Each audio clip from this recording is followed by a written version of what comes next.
Hello students, मैं Sandeep Singh welcome करता हूं आपका मैग्नेट ब्रेन्स हिंदी में, जहां पर मिलता है आपको फ्री एजुकेशन कंप्लीट स्कूल के लिए। मतलब यहां पे हम कुछ चैप्टर्स पढ़ाने के बाद, कुछ चैप्टर्स के वीडियोस के बाद किसी भी तरीके का कोई गोल्ड सब्सक्रिप्शन या प्रीमियम सब्सक्रिप्शन परचेस करने के लिए बिल्कुल भी नहीं कहते भाई, क्योंकि हम आपके लिए लेकर आते हैं क्वालिटी कंटेंट एक्सपीरियंस टीचर्स के साथ, वो भी फ्री ऑफ कॉस्ट। तो जैसा कि हम मिला करते हैं हमारे फिजिक्स सब्जेक्ट के साथ, और इन दिनों हमारे एग्जाम्स आए हुए हैं बहुत ही करीब, और अब हम चाहते हैं कि कुछ ऐसी तरकीब मिल जाए, कुछ इस तरीके की वीडियोस मिल जाए जहां पर बहुत ही कम समय में पूरे चैप्टर का रिवीजन हो जाए, या यूं कहूं तो पूरे चैप्टर्स के अंदर आने वाले जितने भी इंपॉर्टेंट फैक्टर्स हैं वो कोई फटाफट से मुझे अगर याद करा दे तो पेपर में तो मैं 4 देने वाला हूं, है ना। बहुत ही बेहतरीन नंबर लेकर के आने वाला हूं। तो इसीलिए मैं लेकर के आ गया हूं आपके लिए एक क्विक रिवीजन सेशन, जिसमें इसके प्रीवियस वन वीडियोस में हमने देखे हर एक चैप्टर के क्विक रिवीजन को। अब हम आ चुके हैं चैप्टर नंबर 12, जो कि है ध्वनि। मतलब हमारे फिजिक्स का क्लास 9 का लास्ट चैप्टर है भाई, जहां पर हम डिस्कस करने वाले साउंड के बारे में। बड़ी इंटरेस्टिंग, बड़ी मजेदार चीज है साउंड। कैसे? क्योंकि अभी जो आपके कान आपके स्पीकर से निकलने वाली ध्वनि को सुन पा रहे हैं, हम इसी की बात करने वाले हैं भाई। हम इसी की बात करेंगे कि किस किस तरीके की साउंड होती है, कब प्रोड्यूस होती है, किस तरीके से होती है, एंड ऑल, बहुत कुछ इसके बारे में, सब कुछ। तो आइए ना फटाफट से चलते हैं हम जरा अपनी जर्नी पे। सबसे पहला ही काम क्या? ध्वनि का उत्पाद। मतलब ध्वनि कैसे बनी, साउंड कैसे प्रोड्यूस होता है। तो साउंड के प्रोड्यूस होने की अगर मैं बात करता हूं, मैं कहता हूं ध्वनि के उत्पादन की, कि ध्वनि उत्पादित कैसे होती है। ठीक है, तो सबसे पहले तो मैं बात कर लेता हूं किसकी? ध्वनि की, फिर मैं उत्पादन की बात करूं। तो ध्वनि होता क्या भाई? तो ये एक प्रकार की ऊर्जा है। ये क्या है? एक प्रकार की ऊर्जा। और भैया ये कैसी ऊर्जा है? तो ये एक प्रकार की ऊर्जा है जो कि हमें सेंसेशन देती है। किस चीज की? किसी वाइब्रेशन की, मतलब कंपन की। मतलब ये एक प्रकार की ऊर्जा है जो उत्पन्न होती है किससे? दोलन से। अब कैसे दोलन भाई? तो दोलन कहां कराएंगे? तो आप दोलन कराएंगे माध्यम के कणों के बीच में। माध्यम के जो कण होते हैं उनके बीच में दोलन कराने से मुझे क्या मिलती है भैया? साउंड मिलती है। जैसा आपने देखा है ना, एक नॉर्मल से मैं बात करूं, आपके घर में जो प्लेट है, स्टील वाली प्लेट, उसके ऊपर आप है ना एक चम्मच ऐसा स्टक कीजिए, तो प्लेट क्या होती है? झंझनाहट। तो वो क्या हो रहा है? प्लेट के जो कण थे, जो उसके माध्यम के कण है, मॉलिक्यूल्स अल्टीमेटली, उनको आपने क्या किया भाई? तो उनको वाइब्रेट कर दिया, है ना, उनको तरंगित कर दिया। मतलब मैं कहूं तो उसमें कंपन ला दिया आपने, उसमें दोलन प्रोड्यूस करी, और उसी दोलन के कारण आपको आवाज आती है बिल्कुल चिन्ह सा करता हुआ। तो मतलब क्या हुआ कि ध्वनि एक प्रकार की ऊर्जा है जो कैसे उत्पन्न होती है भाई? दोलन से, ठीक है, वाइब्रेशन से। और किसमें वाइब्रेशन लाना है? तो माध्यम के कणों में। अगर माध्यम के कणों में वाइब्रेशन आप लेकर के आ रहे हैं, यानी आप साउंड प्रोड्यूस कर रहे हैं। अच्छा, तो ये दोलन लाने के तरीके क्या होंगे? तो मान लीजिए मैं किसी चीज को पीट पीट के दोलन लाऊं, या हो सकता है घर्षण के जरिए भी मिल जाए। जैसे आप दोनों हाथों का भी ऐसा रगड़ के देखिए, देखिए साउंड आ रही है आवाज, है ना। मतलब या तो आप खुरचिए, आप किसी चीज को पीटिए, किसी चीज से कुछ भी करें, कुल मिलाकर के उसके माध्यम के कणों को गति देनी है। और माध्यम के कणों को जब गति देंगे तो ये कण अगले वाले कण से जाके टकराएंगे, वो कण अगले वाले से, वो और आगे आगे ऐसा चलेगा। तो एक बात समझ में आती है कि माध्यम के कण क्या करेंगे भाई? दोलयमान होंगे, और इस ध्वनि को क्या करेंगे? ध्वनि को संचरित करेंगे। तो ध्वनि संचरण में सबसे ज्यादा जो परम आवश्यक है वो ये तो है ही कि भैया किसी माध्यम के कण को आप वाइब्रेट कीजिए, साथ ही साथ इसके संचरण के लिए माध्यम का होना बहुत आवश्यक है। बिना माध्यम के साउंड ट्रैवल नहीं करेगी। साउंड को अगर ट्रैवल कराना है, ध्वनि को अगर आपको संचरित करना है, तो माध्यम चाहिए। अब ये माध्यम कैसे कैसे हो सकते हैं भाई? तो आप कहेंगे कि माध्यम हो सकता है या तो कोई ठोस हो, या फिर कोई क्या हो भाई? द्रव हो, या फिर कोई क्या हो? गैस हो। फिर से ठोस में भी बात आ जाती है कि अगर वो मेटेलिक है या नॉन मेटेलिक है, मतलब वो धात्विक है या फिर ये अधात्विक है। अब धात्विक और अधात्विक मतलब क्या भाई? तो या तो मेटल्स होंगे या नॉन मेटल्स। अगर वो मेटल्स है तो इसमें साउंड सबसे तेज ट्रैवल करने वाली है, कंपैरेटिवली इसमें कम। द्रव की बात करेंगे तो और कम, गैस की बात करेंगे तो सबसे कम। यानी सबसे ज्यादा जो ध्वनि संचरित होती है है ना, ऐसा नीचे से ऊपर की तरफ मैं बढ़ा दूं तो मैं ऐसा कह सकता हूं कि ध्वनि संचरण ऊपर की तरफ से क्या होते जाता है, ऊपर जाएंगे तो बढ़ता है। मतलब ठोस में सबसे ज्यादा, फिर किसमें भाई, तो उससे कम द्रव में और सबसे कम गैसेस में होती। मतलब अभी आपको जो ध्वनि मेरी सुनाई दे रही है आपके स्पीकर्स के जरिए, वो अल्टीमेटली क्या हो रहा है भाई, स्पीकर्स ने एयर के मॉलिक्यूल को, मतलब वायु को क्या किया, कंपन करा दिया। अब वायु कंपित होकर के कहां पहुंच गया, आपके कानों तक, और वायु कंपन करके आपके कानों तक जब पहुंच रहे हैं तो आप मुझे सुन पा रहे हो, है ना। तो इसमें गैस के कण इन्वॉल्व है ना, तो ये सबसे कम हुई, है ना। अगर मैं द्रव की बात करता हूं, लिक्विड की बात करता हूं, तो लिक्विड में इसके कंपैरेटिवली ज्यादा जाएगा। जैसे समटाइम्स अगर आपने कभी है ना पूल वूल में डुबकी लगाई होगी तो ऐसे कानों में ना गुड़गुड़ाहट, ऐसे गुड़गुड़ ऐसा करके आवाज आती, बड़ी दूर भी हो ना तो उसमें आवाज आती, मतलब द्रव में कंपैरेटिवली ज्यादा हो गया और ठोस में सबसे ज्यादा। कारण क्या है, एक बात समझिए क्या हो रहा है यहां पर, ये बिल्कुल संचरित हो रही है ध्वनि कंपन के जरिए। वो ऐसा ही है कि मान लीजिए मैंने यहां पे ये बहुत सारे कार्ड्स, प्लेइंग कार्ड्स जो होते हैं उसको रख दिया पास पास। अगर मैं इनमें से एक कार्ड को गिरा दूं, एक कार्ड को ऐसा गिरा दिया, तो ये वाला कार्ड इसके ऊपर गिरेगा, तो ये वाला कार्ड भी क्या होगा, इसके ऊपर गिर जाएगा, ये इसके ऊपर, ये इसके ऊपर, ये इसके ऊपर, ये कार्ड्स एक दूसरे के ऊपर ऐसे क्या होने लगेंगे, गिरने लगेंगे। सेम लाइक कि साइकिल स्टैंड में हम सभी दोस्तों की साइकिलें एक साथ खड़ी है और किसी ने एक साइकिल को गिरा दी, तो लाइन से पूरी साइकिलें गिरती चली जाती है। मतलब जो बल आपने एक साइड पे लगाया, यही बल कैरी फॉरवर्ड होकर के आखिरी साइकिल तक पहुंच गई। तो भाई एक बात बताइए ना, साइकिल अगर मैं दूर दूर रखता और फिर इधर से एक साइकिल को धक्का देता तो क्या ये दूसरी साइकिल तक में इतनी जल्दी फोर्स चला जाता क्या, तो आप कहते नहीं। लेकिन जब साइकिल पास पास लगी हो तो बहुत जल्दी जल्दी जाएगा। तो क्या होता है, ठोस के जो कण होते हैं वो बहुत पास पास होते हैं, द्रव के कण कंपैरेटिवली दूर होते हैं और गैस के कण सबसे ज्यादा दूर होते हैं।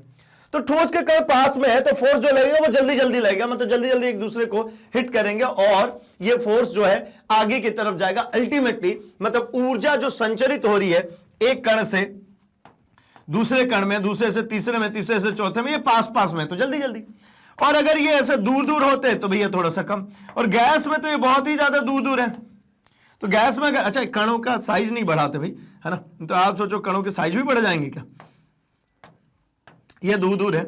यहां पे गैस में बात करेंगे तो ये बहुत ही दूर दूर है। तो इसमें क्या हो रहा है कि कणों के बीच की जो दूरी है वो जितनी ज्यादा होती चली जाएगी, उस संदर्भ में क्या होगा भाई कि आपका जो संचरण है, मतलब जो आप ऊर्जा एक जगह से दूसरी जगह तक संचरित करना चाहते हैं वो कम हो जाएगा ना। अब ये कण यहां आके टकराएगा तब तो इसको अगले वाले को देगा, लेकिन ठोस में बहुत पास पास है तो जल्दी से टक्कर होंगे और आगे बढ़ जाएंगे। तो चलिए यहां पर आपको बात समझ में आ गई, ध्वनि क्या होता है भाई और किस तरीके से संचरित होती है, मतलब ध्वनि है क्या और कैसे आगे बढ़ेगी, हमने इसकी बात कर ली। ठीक है, मतलब ध्वनि संचरण की बात हो गई, ध्वनि की बात हो गई। अब बात इसकी हो रही कि माध्यम की आवश्यकता क्यों होती है। अब तो समझ गए ना कि ये क्या होते हैं, कण अपनी ही जगह पे कंपन कर रहे हैं, ठीक है ना। मतलब ऐसा समझ लीजिए कि जैसे यहां पर ये एक कण है तो ये इसको टक्कर मारेगा, ये आगे चला गया, ये यहीं रह जाएगा, फिर ये इसको टक्कर मारेगा, वो आगे चला जाएगा, वो वहीं रह जाएगा। मतलब कैसा, ये बिल्कुल उसी तरीके से जैसे कि मैं अगर आपसे कहूं कैसा, देखिए देखिए भैया, आपको मैं कहता हूं आप एक रस्सी ले लो, है ना, घर में एक ऐसा रस्सी ले लो आप, और एक सिरा पकड़ के ऐसा ऐसा घुमाना शुरू करो, ये सांप जैसा इसको चलाने दो, तो ये ऐसा ऐसा चलेगा। अगर मैं एक कण की बात करूं, जरा ध्यान से देखिए, यहां पर अगर एक कण हो तो इस कण की अभी स्थिति नीचे है, लेकिन ये जब वेव ऐसा बन रहा होगा,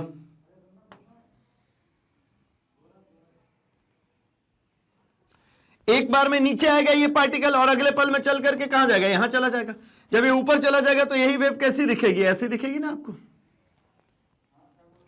ठीक है। तो मतलब ये क्या है, ये वाला जो कण है, ये वाला कण यहीं पे ऊपर नीचे करेगा, यानी किसी भी बिंदु पर एक कोई कण, ये कण को ले लीजिए, ये कण यहीं पे ऊपर, यहीं से ऊपर और यहीं से नीचे, ये कण अपनी जगह पे दाएं बाएं अगर मान लीजिए ऐसा पकड़ के रस्सी को घुमा रहे, अपनी जगह पे दाएं बाएं जाएगा, क्या वो रस्सी आगे की तरफ बढ़ के चली जाएगी, क्या नहीं जाएगी, है ना। तो मतलब समझ में आता है कि ध्वनि जो है वो एक तरीके से क्या करती है, किसके फॉर्म में चलती है भाई, तो तरंग के फॉर्म में। किसके फॉर्म में चलती है, तरंग के फॉर्म में।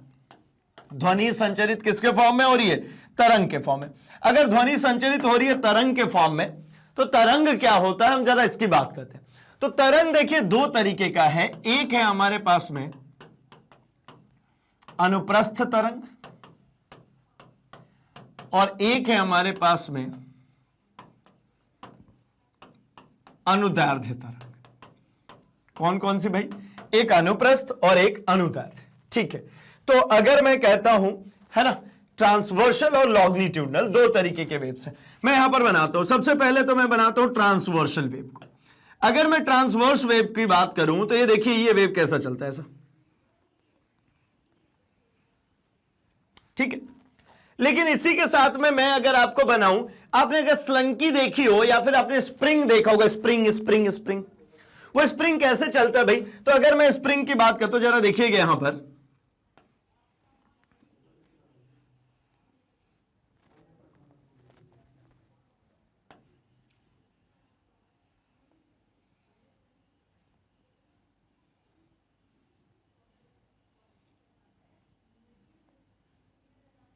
ये देखिए क्या हो रहा है भाई।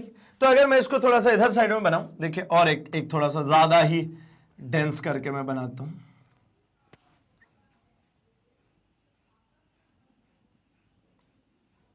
ये देखिए यहां पर स्प्रिंग कैसी है? बिल्कुल दबी सी है, इसको कहते हैं कंप्रेशन। इसको क्या कहते हैं भाई? रेररफेक्शन। फिर यहां पर क्या मिला? कंप्रेशन। फिर यहां पर मिला मेरे को रेररफेक्शन।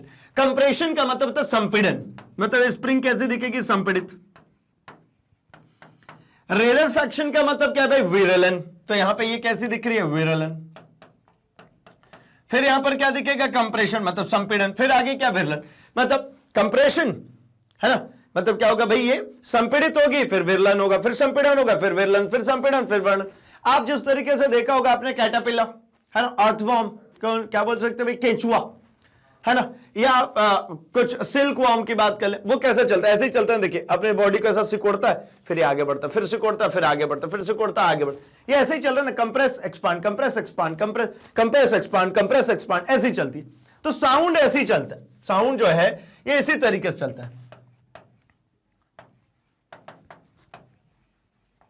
ये लॉन्गिट्यूडनल वेव के फॉर्म में ही चलता है। और ये कौन सा वेव है भाई? तो ये है ट्रांसवर्स वेव। कौन सी होगी? ये ट्रांसवर्स। इसमें क्या हो रही है भाई? तो एक बार ये पॉजिटिव, फिर नेगेटिव, फिर पॉजिटिव, फिर नेगेटिव, फिर पॉजिटिव, फिर नेगेटिव। लेकिन एक बात है, ये दोनों को एक दूसरे के क्रम में रिप्रेजेंट किया जा सकता है। मतलब इसका जो ये कंप्रेशन वाला पोर्शन है ये रहा, और ये जो विरलन वाला पोर्शन रहा ये रहा। फिर ये कंप्रेशन तो ये फिर से विरलन, फिर ये कंप्रेशन तो फिर से ये विरलन, फिर ये कंप्रेशन तो फिर से ये विरलन। तो मतलब कंप्रेशन रेररफेक्शन, कंप्रेशन रेररफेक्शन, ऐसा चलते जाएगा।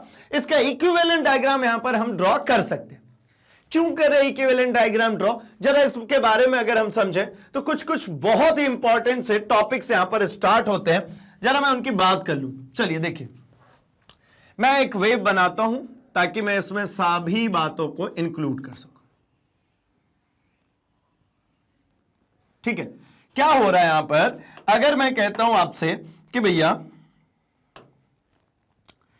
यहां से यहां तक की जो डिस्टेंस है, ये देखिए,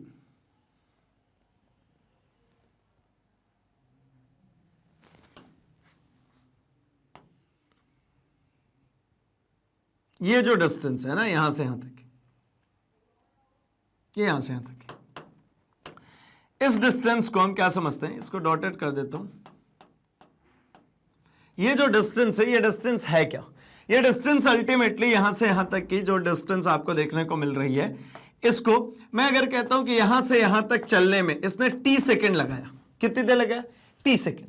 तो मतलब ये t हो गया, तो ये अगला फिर से ये कितना होगा भाई? तो इसको भी मैं क्या कहूंगा? ये भी t है। अगला बनेगा वो भी t होगा। मतलब ये देखिए, जहां से शुरू हुआ है ये चल करके यहां तक आने के बाद में यहां ये t हुआ। ये जो एक लूप बना हुआ है यही सेम अब यहां से रिपीट होगा, फिर आगे बनाएंगे और रिपीट होगा, फिर आगे बनाएंगे और रिपीट होगा। ये सभी इसी का रिपीटेशन है ना, that's why it is gold wave. मतलब अगर कोई भी अपने पथ को बार बार बार बार क्या कर रहा हो? रिपीट कर रहा हो, तो उसको ही हम कहते हैं तरंग। इसी को कहते हैं हम वेव। क्या कहते हैं इसको? तरंग। अब जरा समझिएगा, इसमें कुछ कुछ बातें हमें करनी है। वो क्या बातें हैं भाई? तो ये जो है हमारे पास में यहां से यहां तक, इसको हमने कहा टाइम पीरियड। क्या बोला इसको? T is the time period, मतलब इसको कहते हैं हम समय अंतराल। समय अंतराल क्या होती है भाई? तो एक साइकिल कंप्लीट होने में, एक साइकिल मतलब यहां से यहां तक चलने में लगा हुआ समय, मतलब एक पूर्ण चक्कर में, बहुत शॉर्ट डेफिनेशन दे रहा हूं, एक पूर्ण चक्कर में लगा समय, इसी को कहते हैं क्या भाई, टाइम पीरियड। ठीक है, अच्छा यूनिट क्या होगी इसकी, तो टाइम पीरियड है, इसकी यूनिट होगी भैया सेकंड। अब एक बात और समझ में आती है, तो यहां से ये बीच में से अगर इसकी मैं बात करूं तो इसको कहते हैं हम ए मतलब क्या है भैया, इसको कहते हैं हम एम्पलीट्यूड। क्या कहते हैं, एम्पलीट्यूड, आयाम। क्या कहते हैं भैया इसको, आयाम। आयाम का मतलब क्या होता है, मीन पोजीशन से, ये जो दिख रही है आपको लाइन, ये इसकी मीन पोजीशन है, ये जो आपको दिख रही है ये इसकी मीन पोजीशन। मीन पोजीशन मतलब मध्य स्थिति। मध्य स्थिति से किसी भी एक साइड, या तो आप ऊपर की बात करिए या फिर यहां की बात कीजिए, ये भी, ये दोनों ही कौन है, एम्पलीट्यूड है, ए है, आयाम है। मतलब मैं इसको क्या लिख सकता हूं, माध्य स्थिति से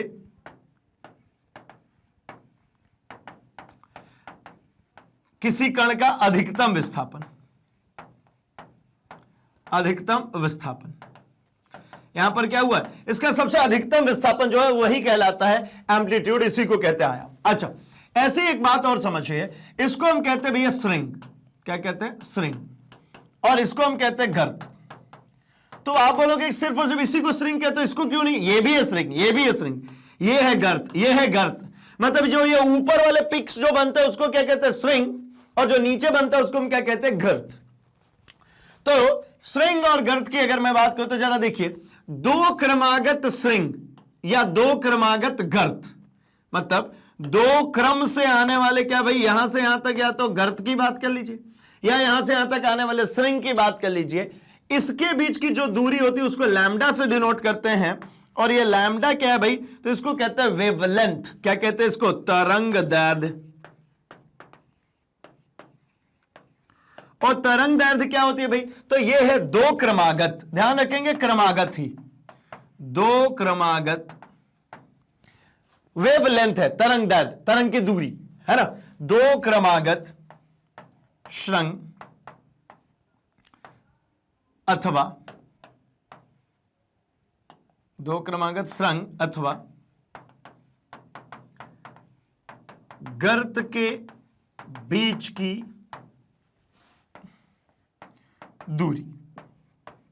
अच्छा एक बात समझिए, ये था विस्थापन, तो इसकी इकाई क्या होगी, तो इसकी इकाई होगी भैया मीटर। किस में नापा जाएगा, मीटर में। ये है क्या भाई, तो ये भी, ये दो के बीच की दूरी, दूरी भी किस में नापा जाएगा, मीटर में। तो इसकी भी इकाई क्या रहने वाली है, मीटर। मतलब ये दोनों की इकाई मीटर, टाइम की तो सेकंड होती। और भी कुछ फैक्टर्स आते हैं, जरा देखिए। अगला फैक्टर है हमारी फ्रीक्वेंसी। ठीक है, क्या कहते हैं इसको, इसको कहते हैं हम आवृत्ति। क्या कहते हैं इसको, आवृत्ति, फ्रीक्वेंसी। फ्रीक्वेंसी क्या होती है भाई, आवृत्ति क्या होती है। तो एक बात समझिए, एक सेकेंड में कितनी बार रिपीट हो रहा है, दैट इज कॉल्ड फ्रीक्वेंसी। मतलब एक सेकेंड में, एक सेकेंड में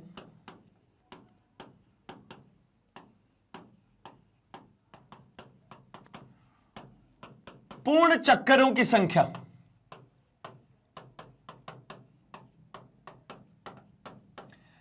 थोड़ा सा कंफ्यूजन लगने लगता है इसमें और उसमें। ये एक पूर्ण चक्कर में लगा समय और ये एक सेकेंड में तय होने वाले या फिर पूर्ण होने वाले चक्कर की संख्या। फ्रीक्वेंसी चक्करों की संख्या है और समय अंतराल लगने वाला समय है। तो भैया ये आवृत्ति होगी क्या, कैसे क्या करेंगे, तो देखिए इसके फॉर्मूला होता है आवृत्ति इज इक्वल्स टू 1 में समय अंतराल। आप बोलोगे ऐसा कैसे, तो भैया एक बात बताओ ना, इसको पूर्ण होने में अगर कम समय लगेगा तो एक सेकेंड में कई बार रिपीट हो जाएगा ना, तो इसीलिए आवृत्ति 1 में समय अंतराल। आवृत्ति को जनरली ऐसा न्यू से डिनोट करते हैं और ये समय अंतराल को टी। तो इसकी इकाई जो होती है, इसका मात्रक जो होता है, ये होता है कितना, तो न्यू का जो मात्रक होता है वो होता है भैया हमारा प्रति सेकंड। क्या होता है, प्रति सेकंड। किंतु आपको पता है इसका एसआई मात्रक प्रति सेकंड नहीं है, इसका एसआई मात्रक है हर्ट्ज। क्या है भाई, हर्ट्ज। ये एक साइंटिस्ट थे जिन्होंने इसके बारे में दिया, इसलिए उनके नाम पे कह दिया क्या, हर्ट्ज। ठीक है, ये इन दोनों के बीच में रिलेशन है और इस चैप्टर के अंदर 2 ही फॉर्मूले हैं, जिनमें से एक ये है और एक अभी आने वाला है आगे सोनार में हम देखेंगे। तो न्यू मतलब आवृत्ति इक्वल्स टू 1/में समय अंतराल, या यूं कहूं तो यहां से ये भी एक फॉर्मूला हो जाएगा ना, v equals t equals to 1/न्यू। इसको नीचे लिख देता हूं, समय अंतराल बराबर 1/, में आवृत्ति, ये भी तो चलेगा, इसमें कौन सा दिक्कत है भैया? ठीक है, ये भी तो चलेगा ना। ठीक है, चलिए, तो यहां तक की बातें मेरे हिसाब से समझ में आ गई। किसके बारे में? तरंग के बारे में। यानी किसी तरंग के बारे में हमें बहुत सारे कैलकुलेशंस करने होते हैं, तब हम इस तरीके से कैलकुलेशंस कर सकते हैं। एक और फॉर्मूला है, जरा यहां पे मैं कर दूं तो मेरे हिसाब से यहीं कहीं हमारा काम हो जाएगा। अगर मैं कहता हूं तरंग की चाल,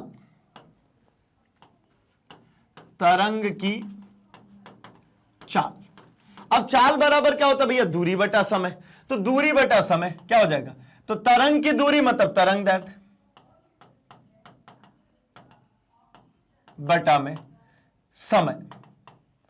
अगर मैं इसको लिखूं v से लिखता हूं, ध्यान रखिएगा ये न्यू है, ये v है, दोनों में अंतर है। तरंग दैर्ध्य का मतलब लैम्डा बटा में t। तो v इक्वल्स टू, मैं और भी कुछ लिख सकता हूं क्या? ये देखिए ना, लैम्डा इंटू 1/t लिख दूं तो चलेगा क्या? ये लैम्डा क्या है भाई? तरंग दैर्ध्य। तरंग दैर्ध्य मतलब तरंग के बीच की दूरी बटा में समय, इसी को तो वेग कहेंगे, इसी को तो चाल कहेंगे। तो v बराबर लैम्डा अपॉन टी मिल गया। यहां पर लैम्डा इंटू 1/t लिखा है, मतलब अपॉन में t है तो 1/t भी तो चलेगा ना। 1/t को क्या कहते हैं? न्यू। तो क्या ऐसा लिख सकता हूं? लैम्डा तो ये अपनी जगह पर रहा, 1/t की जगह पे, ये जो 1/t है इसकी जगह पे क्या लिखूंगा? न्यू। तो ये हो गया न्यू।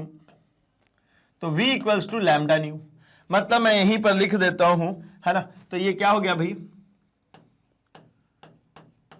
तरंग की चाल बराबर तरंग दैर्ध्य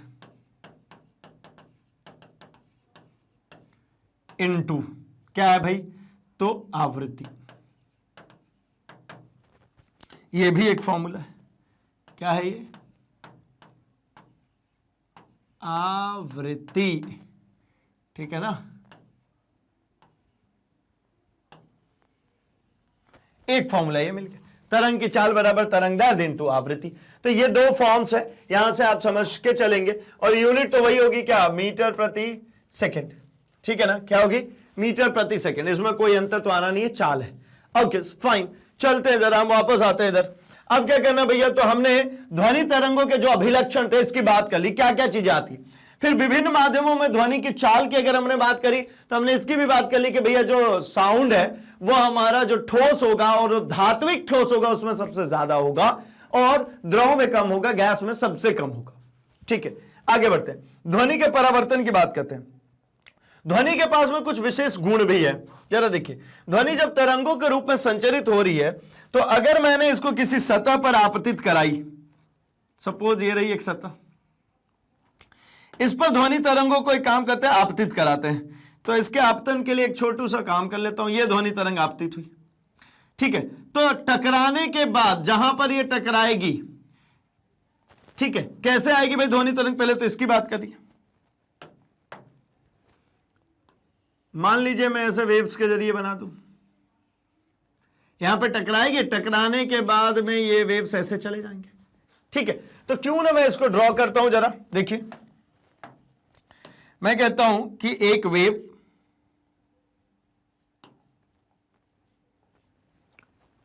वेव है जो कि यहां पर आकर के आपतित हुई। ठीक है, ये एक वेव है, यहां पर आकर क्या हुई? आपतित हुई। अब आपतन के फलस्वरूप क्या मिलेगा, जरा देखिए। थोड़ा सा इसको और बड़ा करते हैं।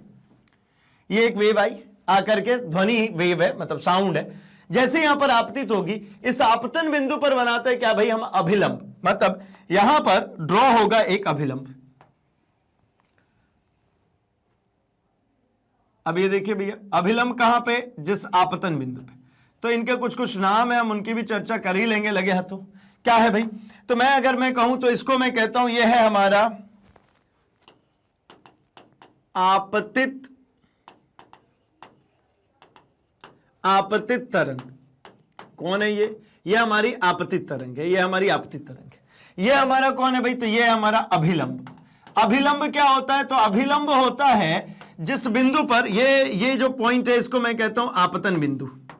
दिस इज कॉल्ड आपतन बिंदु।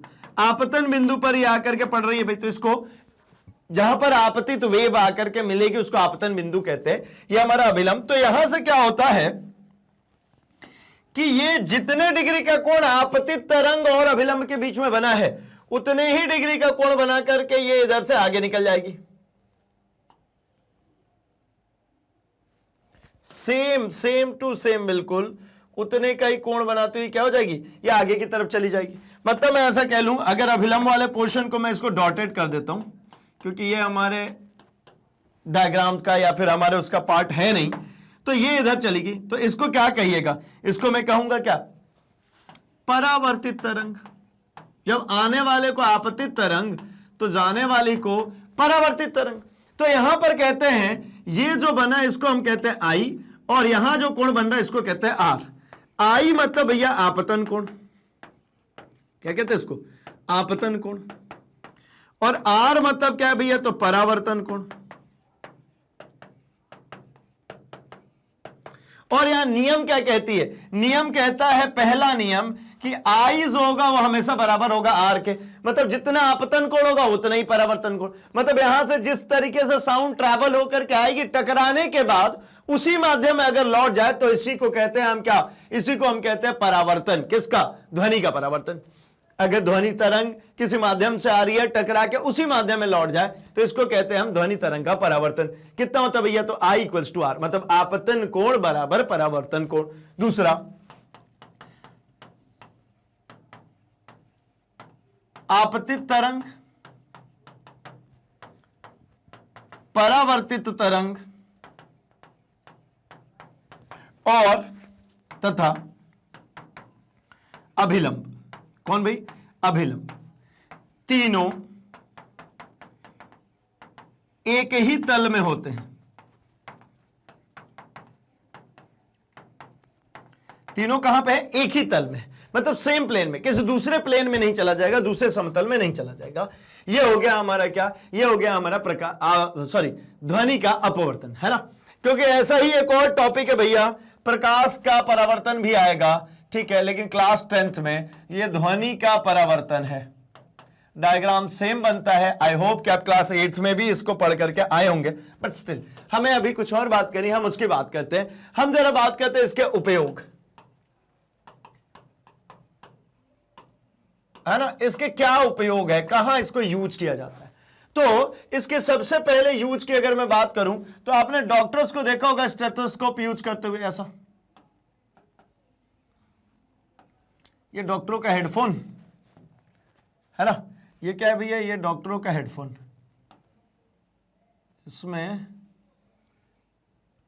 वो क्या करते हैं भैया, तो मरीजों को, मरीज के ऐसा लगते हैं, है ना, और इससे क्या करते हैं भाई, तो बोलते हैं मरीज के सामने ऐसा कान में लगा लेते डॉक्टर, और इसके बाद कहते हैं जोर से सांस लीजिए। तो जोर से सांस लेने से क्या होता है, आप जो भी यहां पे वाइब्रेशंस क्रिएट करते हैं वही वाइब्रेशन इसके अंदर आता है यहां प्लेट्स में, और ये ऐसा ऐसा ऐसा ऐसा ऐसा होते हुए यहां तक पहुंचता है। ये है यूं यूं यूं यहां कान पे, यहीं से एक पोर्शन इधर से भी टूटता हुआ इधर से कान पे, मतलब दोनों कानों में जाकर के सुनाई देता है। क्या, तो ये ध्वनि का परावर्तन है ना। कैसा परावर्तन, बाहुल्य परावर्तन। मतलब ये ध्वनि तरंगे जा रही है, टकराई, वापस है, फिर टकराई, ऐसे टकराते टकराते जा रही है। तो पहला तो स्टेथोस्कोप हो गया, और भी कई सारे अनुप्रयोग हैं, एक एक करके हम सभी की चलिए बात कर रहे हैं। इसी तरीके से बहुत सारे वाद्य यंत्र जो होते हैं, जैसे नॉर्मली हम देखते हैं ना, ये ऐसा हॉर्न लाइक स्ट्रक्चर जो होती है, ऐसा,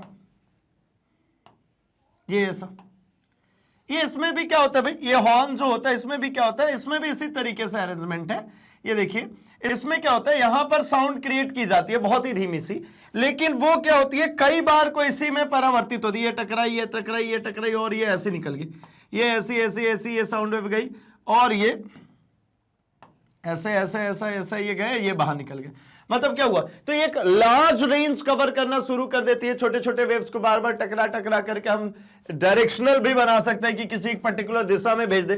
तो ये सब क्या है भाई, ये सब अनुप्रयोग हैं किसके, ये रिफ्लेक्शन ऑफ लाइट के, ठीक है, जो हमारा तरंग के परावर्तन के ये सब यूज है। मतलब जो हम यहां पर बात करें ध्वनि के बहुल परावर्तन के उपयोग, तो इनकी हम बात करें। साथ ही साथ इसमें और भी अब क्या क्या बातें होती है, तो ये परावर्तन होने के कारण ही दो बातें, एक प्रतिध्वनि, एक है भैया प्रतिध्वनि, और एक है अनुरणन। अब दोनों की हम जरा बात करते हैं। प्रतिध्वनि मतलब एको, जैसे समटाइम्स आपको पता है कि पहाड़ी इलाकों में या फिर बहुत सारे ऊंचे ऊंचे पहाड़ जब होते हैं तो हम एक बार बहुत जोर से कुछ नाम चिल्लाते हैं तो उधर साइड से भी सेम रिप्लाईज हमको सुनने को मिलते हैं। मतलब एक बार मैंने हेलो चिल्लाया तो उधर से भी हेलो हेलो हेलो ऐसा करके साउंड आता है। सिमिलरली ऐसा हो कि मतलब आप कोई चीज बोले और वो आपको 1/10 सेकेंड के बाद में आकर के सुनाई दे सेम साउंड, तो आपको समझ में आता है कि एको जनरेट हो रही है, मतलब प्रतिध्वनि हो रही है। ध्यान रखेंगे यहां पे हमारे कानों द्वारा सुनी गई बात जो होती है वो हमारे दिमाग पर 1/10 सेकेंड तक के लिए ही बनी रहती है। 1/10 सेकेंड के बाद क्या हो जाती है, वो खत्म हो जाता है उसका इंपैक्ट। तो अगर 1/10 सेकेंड के तुरंत बाद सेम साउंड अगर आपको सुनाई दे तो आपको एको समझ में आता है, प्रतिध्वनि समझ में आती है। ठीक है, इसी के आगे अगर हम बात करते हैं अनुरणन की, तो अनुरणन क्या है भाई? अनुरणन का मतलब समझिए सिंपली कि जैसे किसी कमरे में समटाइम्स आप कुछ बोलते हैं तो बहुत देर तक आवाज उसमें गूंजती रहती है, दैट गूंजना इज कॉल्ड अनुरणन। मतलब वो जो आप किसी रूम के अंदर जैसे खाली कमरा हो जाता है, आप कुछ भी बोलते हैं तो बहुत देर तक उसी में ऐसा लगता है कि आवाज बरकरार है, बनी हुई है, उसी को अनुरणन कहते हैं। ठीक है, तो भाई प्रतिध्वनि और अनुरणन में बात समझ में आ गई। प्रतिध्वनि मतलब क्या भाई? ये रिफ्लेक्शन ऑफ साउंड ही है, लेकिन 1/10 सेकेंड के बाद आएगा और आपके कानों में सुनाई देगा और कंप्लीट सुनाई देगा, पूरा आपके कान सुन सकेंगे। That's why that is called, क्या कहते हैं भैया उसको? प्रतिध्वनि। लेकिन अनुरणन में आपको फेयरली साउंड सुनाई नहीं देगा, बस ऐसा लगेगा कुछ कोलाहल टाइप हो रहा है, कुछ नॉइज टाइप हो रहा है, कुछ नॉइजिस है बस। ठीक है, और बहुत देर तक रूम में बना रहेगा, दैट इज कॉल्ड अनुरणन। नाउ अगले पॉइंट पे बढ़ते हैं हम, श्रव्यता का परिसर। श्रव्यता का परिसर से मतलब सिंपली ये है कि जो साउंड है, हमने अभी देखा तो साउंड को हम मेजर करते हैं डेसिबल में। ठीक है, किसमें भैया? डेसिबल में, डीबी।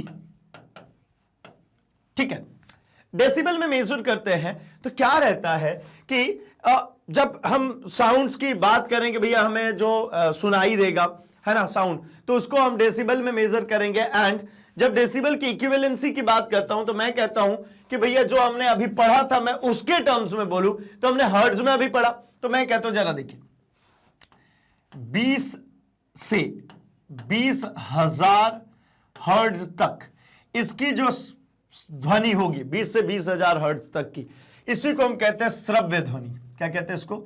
श्रव्य ध्वनि। श्रव्य ध्वनि का मतलब मैं इसको सुन सकता हूं, यह मुझे सुनाई देगी। लेकिन इसके बाद मतलब 20,000 से ज्यादा की अगर आप बात करते हैं, इससे ज्यादा की बात करते हैं, तो इसको कहते हैं हम पराध्वनि। क्या कहते हैं? पराध्वनि, अल्ट्रासाउंड। ठीक है, और इसके जो पहले होता है, इसके जस्ट जो पहले होगा, इसको हम कहते हैं अवश्रव्य ध्वनि। क्या कहते हैं? अवश्रव्य ध्वनि। ठीक है, मतलब इंफ्रा साउंड, ये हमारा साउंड जो सुन सकते हैं, और इसको हम कहते हैं अल्ट्रासाउंड। ये अंग्रेजी वाला नाम आपने बहुत सुना होगा इसमें, अल्ट्रासाउंड। भाई मेडिकल्स में बहुत ज्यादा यूज होती है, आपने बहुत ही बड़े बड़े होर्डिंग्स देखे होंगे अपने लोकल्स में। अब जिस किसी भी शहर से आते हैं भाई, वहां पर आपने देखा होगा खूब बड़े बड़े से एड्स छपते हैं, ये अल्ट्रासाउंड, वो अल्ट्रासाउंड। अल्ट्रासाउंड है क्या, क्या करते, क्यों करते, जरा हम इसकी बात करेंगे। बट उसके पहले जो हियरिंग रेंज है, जो हमें सुनाई दे पाती है, वो है 20 से 20,000 हर्ट्ज तक।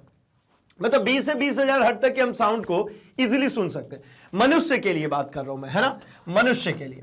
इसका यह मतलब नहीं है कि सभी लोग ऐसा ही सुनते हैं, कुछ इंसेक्ट्स हैं, कुछ ऐसे भी प्राणी हैं जो कि अवश्रव्य ध्वनि को भी सुन सकते हैं। जैसे डॉग्स की बात करें, कुत्तों की बात करें, तो ये कंपैरेटिवली हमसे कम ध्वनि भी सुन सकते हैं।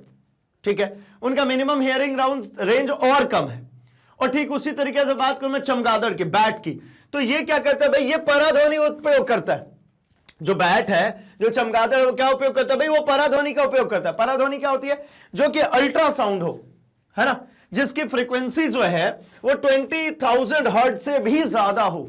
ठीक है, इसीलिए बहुत लोग कहते हैं ना कि चमगादड़ बोलते नहीं है। भाई वो बोलते हैं, हम सुन नहीं पाते। क्यों? क्योंकि हमारी हेयरिंग रेंज तो 20,000 से ऊपर की है ही नहीं ना, उससे ज्यादा की साउंड प्रोड्यूस होगी तो हम नहीं सुन सकते भाई। ठीक है, जैसे देखने के लिए मैं कहूं तो आप सिर्फ विबग्योर देख सकते हैं, 7 रंग जो होते हैं इंद्रधनुष के, सिर्फ वही देख सकते हैं, उसी रेंज को देख सकते हैं। हाँ, उन 7 रंगों को मिला करके नए नए रंग बनाते रहिए और देखते रहिए, चलेगा। बट क्या आप एक्सरे देख सकते हैं? नहीं। आप जो यूवी रेज है, अल्ट्रावायलेट रेज जो है ना, पराबैंगनी किरणें, क्या देख सकते हैं? नहीं। अवरक्त देख सकते हैं? नहीं। उसी प्रकार से हमारे सुनने की भी एक क्षमता है, दैट इज कॉल्ड श्रव्यता का परिसर, मतलब हेयरिंग रेंज। ठीक है, यहां तक ये बात अगर समझ में आ गई है तो हम जरा ध्वनि के पराध्वनि के अनुप्रयोग की बात करें, जिसमें से हम एक इंपॉर्टेंटली जो है मैं उसकी बस इसमें डिस्कशन करना चाह रहा हूं, दैट इज सोनार। नाम से क्लियर है भाई, ये अलग अलग वर्ड्स है ना, SO साउंड, ठीक है, नेविगेशन एंड रेंजिंग। क्या है? साउंड, नेविगेशन एंड रेंजिंग, इसी का शॉर्ट फॉर्म है सोनार, है ना। हिंदी में जो हम लिखते हैं इसको सोनार, ये इसी का शॉर्ट फॉर्म है। ये क्या होता है एक्चुअली, जरा समझिए। मैं कहता हूं समुद्र में भाई एक शिप चल रही है, ठीक है, अब जो भी हो, है ना, जैसी कुछ भी, ठीक है। अब क्या हो रहा है, इसको चलना है। अब समुद्र में नीचे कितनी गहराई है, नीचे तलहटी में भाई कोई पत्थर है, कोई जलीय जीव है, बर्फ है, क्या है, कुछ भी अगर पता करना है तो क्या करते हैं, यहां से एक वेव भेजते हैं। यहां से हमने क्या किया, एक तरंग को भेजा, ये तरंग गया नीचे, यहां टकराएगा, और टकराने के बाद क्या होगा भाई, तो टकराने के बाद ये आकर के लौट जाएगा। तो इसमें दो चीजें होती है, एक ट्रांसमीटर और एक रिसीवर। क्या क्या, एक ट्रांसमीटर मतलब एक क्या करेगा, एक उत्सर्जक है और एक संग्राहक है। मतलब ये एक क्या हो गया, उत्सर्जक, और दूसरा ये वाला हो जाएगा संग्राहक। मतलब एक ने वेव को भेजा और दूसरे ने वेव को रिसीव किया। इस संदर्भ में अगर आप ध्यानपूर्वक देखें तो यहां पर क्या क्या चीजें हुई, तो ये पहले तो यहां से नीचे तक की जो गहराई है वो मान लीजिए d दूरी है।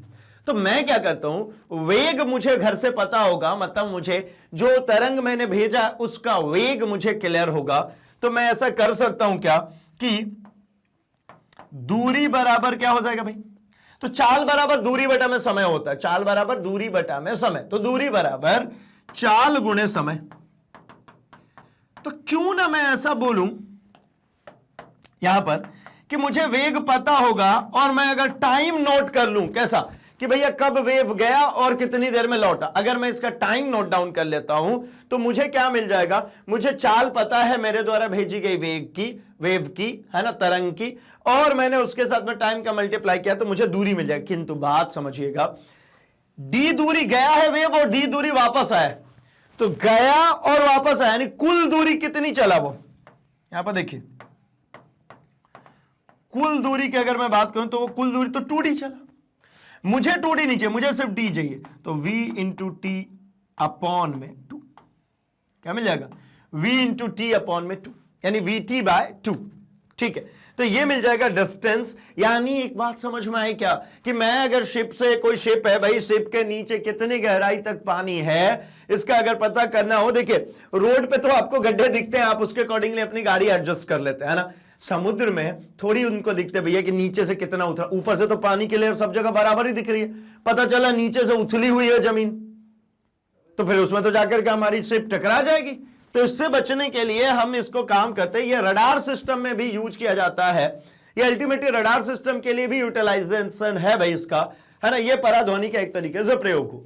सिमिलरली यही काम करता है भैया चमगादड़ भी, आपको पता है, ये मान लीजिए यहां पर चमगादड़ है, यहां से एक सिग्नल भेजता है और यहां पर कोई कीड़ा मकोड़ा होगा, तो ये सिग्नल यहां तक जाएगी, जाने के बाद ये टकरा करके लौट आएगी सिग्नल, और इसी से ये चमगादड़ पता लगा लेता है कि भैया सामने कितनी दूरी पर उसका शिकार है, किस दिशा में है, क्या वो इसकी तरफ आ रहा है, इससे दूर जा रहा है, बहुत सारी इंफॉर्मेशन निकाल सकता है। आप सोचो ना, उसने 9th क्लास नहीं पढ़ी थी, किसने, चमगादड़ ने, लेकिन बड़ा करतब मचाया था चमगादड़ ने आपसे कुछ साल पहले तक, है ना।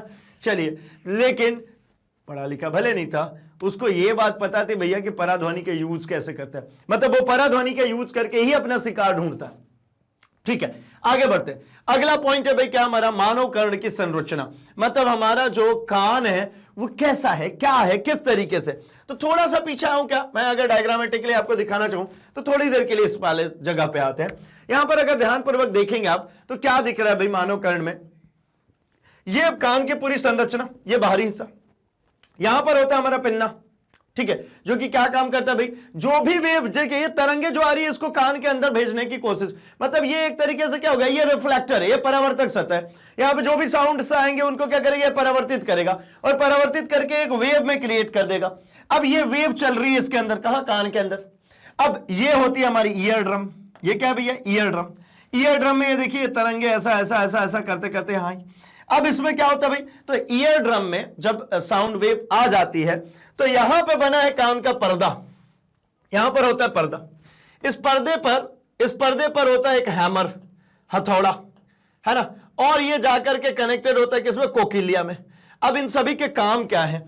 तो एक बात समझिए, ये आकर के कान का जो पर्दा है, जैसी वाइब्रेशन हो रही है वो वाइब्रेशन आकर के इस कान के पर्दे को ऐसा ऐसा ऐसा ऐसा फ्लक्चुएट करेगी। इसी फ्लक्चुएशन से यहां पर जुड़ी है एक हड्डी, है ना। आप ये समझिए, ये ऐसा फ्लक्चुएट हो रहा है और यहां पे ये जुड़ी है एक हड्डी, तो ये हड्डी को ये बार बार क्या करेगा? ये बार बार ऐसा ऐसा ऐसा ऐसा फोर्स करेगा। अब जब ये फोर्स करेगा तो देखिए ये क्या कर रहा है? ये ऊपर वाले को भी इसको भी फोर्स कर रहा है। ये जाकर के हथौड़ा क्या करता है भाई? हैमरिंग।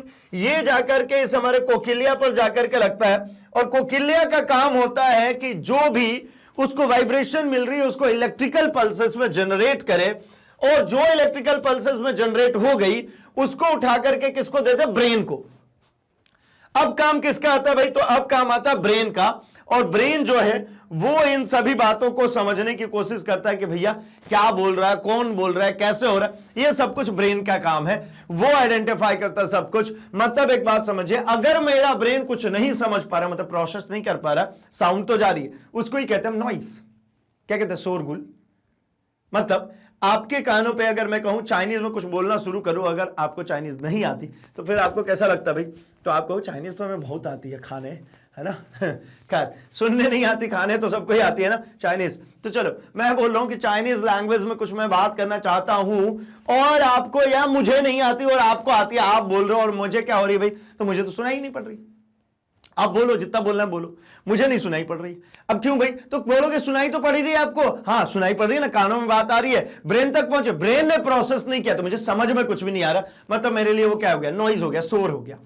ठीक है, तो मतलब एक बात समझ में आ रही है कि भैया ये जो लैंग्वेजेस मैं जो बोल रहा हूं वो आप अगर समझ पा रहे हैं, इसका सीधा मतलब है कि हम दोनों इस तरीके के वाइब्रेशन को ऑलरेडी सुन करके ब्रेन में फिट करके रखें।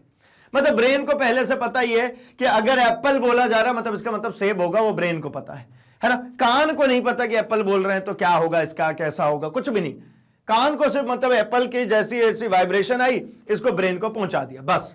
तो मतलब आपको समझ में आ गया कि भैया मानव कर्ण में क्या क्या पार्ट होते हैं, किस तरीके से काम करता है मुख्य रूप से, है ना। सीबीएसई से वैसे भी ये जो पोर्शन है मानव कर्ण की संरचना वाला जो पोर्शन है इसको एलिमिनेट कर दिया गया, बट हमारे स्टेट बोर्ड्स में है इसलिए मैं इसको कवर अप कराते चल रहा हूं भाई। ठीक है, आई होप कि जो हमने टारगेट फिक्स किया था कि बहुत कम समय में इस पूरे चैप्टर को रिवाइज करने वाले, वो टारगेट हमने अचीव कर लिया। मतलब हमने इस चैप्टर को कर लिया है क्या? पूरी तरीके से रिवाइज। ठीक है भाई, तो जैसा कि मैग्नेट ब्रेन्स आपके लिए हमेशा से ही लेकर के आते हैं क्वालिटी एजुकेशन और फ्री ऑफ कॉस्ट। क्या क्या चीज है भाई? तो ये पूरे कोर्सेस, मतलब आप सीबीएसई हिंदी मीडियम से हो या फिर आप सीबीएसई इंग्लिश मीडियम से हो, आपका पूरा कोर्स कंटेंट मैग्नेट ब्रेन्स लेकर के आते हैं फ्री ऑफ कॉस्ट।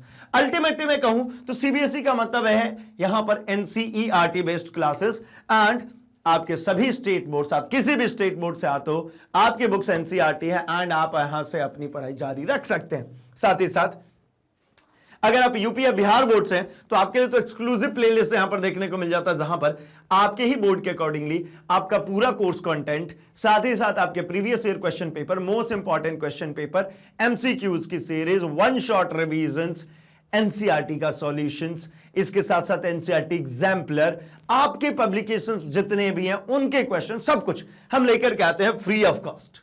ठीक है, तो अगर आप चाहते हैं इंप्रोवाइजेशन और इंप्रूवमेंट चाहते हैं तो मैग्नेट ब्रेन्स आपके द्वारा है, आपके लिए बेसिकली मैग्नेट ब्रेन्स द्वारा एक्सक्लूसिवली डिजाइंड मिल जाती हैं बुक्स एंड ई बुक्स, जिसको आप ऑर्डर कर सकते हैं। इस वीडियो के डिस्क्रिप्शन बॉक्स में जाइए, लिंक को फॉलो कीजिए एंड फटाफट से ऑर्डर कर लीजिए भाई, क्योंकि बहुत काम आने वाली है ये सभी चीजें।